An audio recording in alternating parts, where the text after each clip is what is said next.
4% రిజర్వేషన్లు తొలగించం, మోడీ షా వల్ల కాదు తొలగించడం, అర్హులైన ముస్లింల ఇంటి వద్దకే రుణాలు పథకాలు, ఎక్కడ అవకాశం ఉన్నా వారి వాటా వారికి ఇస్తాం. ప్రభుత్వ ఇఫ్తార్ విందులో ముఖ్యమంత్రి రేవంత్ రెడ్డి, తెల్లవారుజాము దాకా హోటల్స్ దుకాణాలకు అనుమతి. సో ఇక్కడ ఒక విషయం ఏంటంటే ఎంఐఎం పార్టీ ఎంఐఎం పార్టీ ఇప్పుడని కాదు, అది 3 మూతుల ఫామ్ హౌస్ ఉంటుంది. అది ఎంఐఎం పార్టీ ఏ మూతితో ఉంటే ఆ మూతితోని. కేసీఆర్ ప్రభుత్వం పోగానే కనీసం కేసీఆర్ది తొంగి చూసి రైలు ఇలా లాల్చి ఇట్లా దులిపిరి వెళ్ళిపోయారు కదా, పైసా దులిపిరి వెళ్ళిపోయారు ఎక్కడ అక్కడ కాదు. వల్లన్న గారు, నాకు ఇక్కడ డౌట్ ఏమొస్తుందంటే ఈ పొలిటికల్ విజ్డమ్ ఎక్కడ పోతుంది అని. రాహుల్ గాంధీ అసెంబ్లీ ఎన్నికల సందర్భంలో చాలా ఖరాఖండితంగా చెప్పినాడు. ఏమని? కాంగ్రెస్ పార్టీకి బీజేపీతో కానీ, తర్వాత బీఆర్ఎస్తో కానీ, మజ్లిస్తో కానీ ఏ రకమైన సంబంధం ఉండదు. వీళ్ళు ముగ్గురు ఒకటే గ్యాంగు. వీళ్ళు కాంగ్రెస్ని మొత్తం లిక్విడేట్ చేస్తున్నారు. కాంగ్రెస్ యొక్క భావజాలాన్ని, కాంగ్రెస్ యొక్క ఐడియాలజీని నాశనం చేస్తున్నారు. ప్రజలకు వ్యతిరేకంగా పనిచేస్తున్నారు.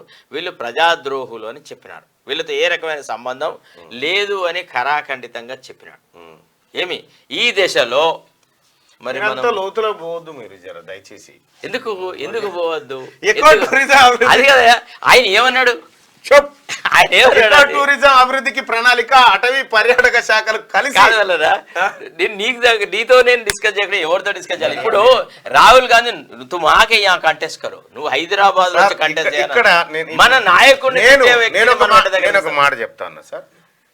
కాంగ్రెస్ పార్టీ ఇప్పుడు ఎంఐఎంకి కూడా ముఖ్యమంత్రి గారు రేవంత్ రెడ్డి, ఎంఐఎం పార్టీ కార్యకర్తలు కానీ ఈ ఓల్డ్ సిటీకి కూడా ఆయనే ముఖ్యమంత్రి.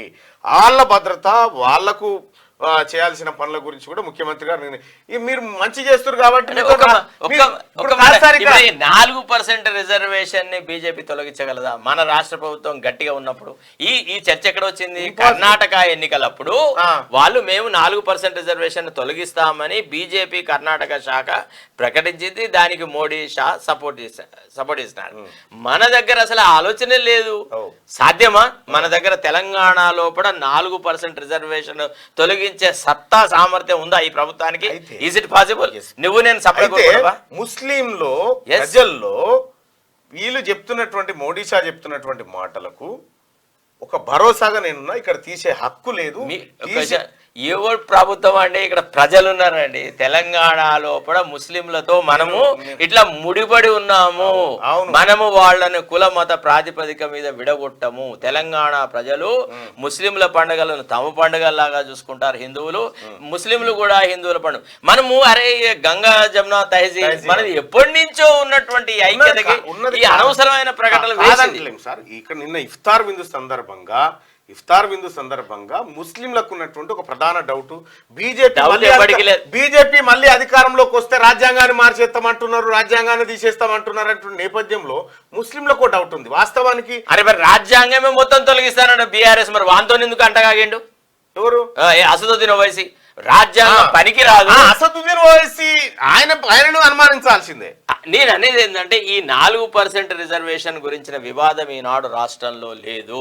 దాన్ని ముట్టుకునేంత ధైర్యము ప్రభుత్వానికి గానీ ఎవ్వరికి కాలేదు. ఒక విషయం అది రాజశేఖర రెడ్డి గారు జన్మనిచ్చిన తల్లికి బిడ్డను ఎట్లా చాక్కోవాలి, కాపాడుకోనో తెలుసా? 4% రిజర్వేషన్ ఇచ్చింది కాంగ్రెస్ పార్టీ, దాన్ని ఎట్లా కాపాడుకోనో తెలుసు. ఇప్పటికీ ఇవాళ కాంగ్రెస్ పార్టీ అధికారంలో ఉంది అంటే మనం అవలంబిస్తుంది ఎవరిని?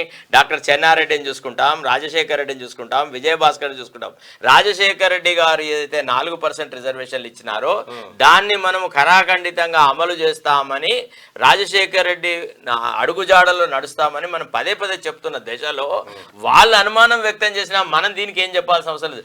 ప్రభుత్వ పరంగా ఏదైనా చర్యలు చేపడితే నేనేమంటున్నా సార్, ప్రధానమంత్రి స్థాయిలో లేకపోతే అమిత్ షా లాంటి వాళ్ళు ఈ రిజర్వేషన్ విధానాన్ని వ్యతిరేకించినప్పుడు రాష్ట్ర ప్రభుత్వ ముఖ్యమంత్రిగా ఆయన బాధ్యత నెరవేర్చిన అంతవరకే ఆలోచించండి. ఇప్పుడు అసదుద్దీన్ ఓవైసీ మేము మీతోనే ఉంటామంటే ఇప్పుడు కోడలు కొడుకును గంటత్తా అంటే ఎందుకు వద్దంటది వద్దంటది ఇప్పుడు ఓ పక్క మొన్న అసదుద్దీన్ ఓవైసీతో మాట్లాడిన తెల్లారే there was a meeting of Majlis. అక్కడ రాహుల్ గాంధీ గురించి ఎంత నీచంగా మాట్లాడినాడు తెలుసా. అసలు చాలా దుర్భరమైన భాష వాడినాడు.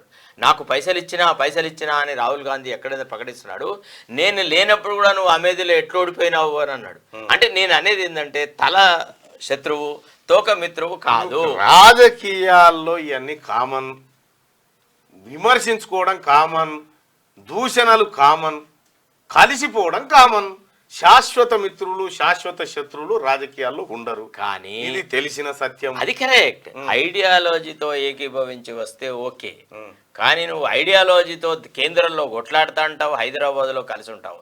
అదెట్టా సాధ్యము? ఆ ప్రశ్న నాన్నప్పుడు తరిచి బాధిస్తా ఉంటాను. అది చూడాలి.